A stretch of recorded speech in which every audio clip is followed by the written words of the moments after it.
இன்ஸ்டண்ட்டாக கோதுமை மாவில் ஒரு 15 மினிட்ஸில் குழி பணியாரம் எப்படி பண்ணலான்னு பார்ப்போமா? இதுக்கு 3 பொருள் தான் தேவை. நான் இன்றைக்கி 200 கிராம் கோதுமை மாவு, 150 கிராம் நாட்டு சர்க்கரை, நல்ல பழுத்த வாழைப்பழம் இதெல்லாம் எடுத்திருக்கேன். வாழைப்பழத்தை சின்ன சின்ன பீசஸாக மிக்ஸி ஜாருக்கு கட் பண்ணி மாற்றிருக்கேன். அது கூட எடுத்திருக்க கோதுமை மாவையும் நாட்டு சர்க்கரையும் 2 ஏலக்காவையும் ஆட் பண்ணி தேவையான அளவு தண்ணி ஊற்றி மிக்ஸியில் நல்லா அரைச்சி எடுத்துக்கணும். அரைச்ச மாவை ஒரு பாத்திரத்துக்கு மாற்றி அது ரொம்ப கட்டியாக இருந்துச்சுன்னா தேவையான அளவு கொஞ்சம் கொஞ்சமாக தண்ணி ஆட் பண்ணி கலக்கி எடுத்துக்கணும். ரொம்ப தண்ணியாகவும் இருக்கக்கூடாது, ரொம்ப கட்டியாகவும் இருக்கக்கூடாது. இப்போ ஒரு 5 மினிட்ஸ் மூடி வச்சுட்டு நம்ம குழி பணியார கல்ல ஹீட் பண்ணுறோம்.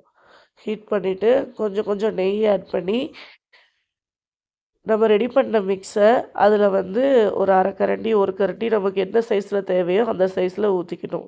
நல்லெண்ணெயும் யூஸ் பண்ணலாம், நெய்யும் யூஸ் பண்ணலாம். நெய் வந்து குழந்தைங்க ரொம்ப விரும்பி சாப்பிடுவாங்க. நல்லெண்ணெய் வந்து பெரியவங்களுக்கு சாப்பிட ரொம்ப நல்லாயிருக்கும், நல்ல மணமாகவும் இருக்கும். நான் வந்து நெய் யூஸ் பண்ணியிருக்கேன். ஒரு பக்கம் வெந்த உடனே மறுபக்கத்தை இப்படி திருப்பினோம்னா ஈஸியாக ஒட்டாமல் அழகா வந்துடும். ரொம்ப டைம் எடுக்காது. ஈஸியாக ஒரு 15 மினிட்ஸில் ஈஸியாக செஞ்சு முடிச்சிடலாம். குழந்தைங்களுக்கும் ரொம்ப ரொம்ப பிடிக்கும். ரொம்ப டேஸ்டியாகவும் இருக்கும்.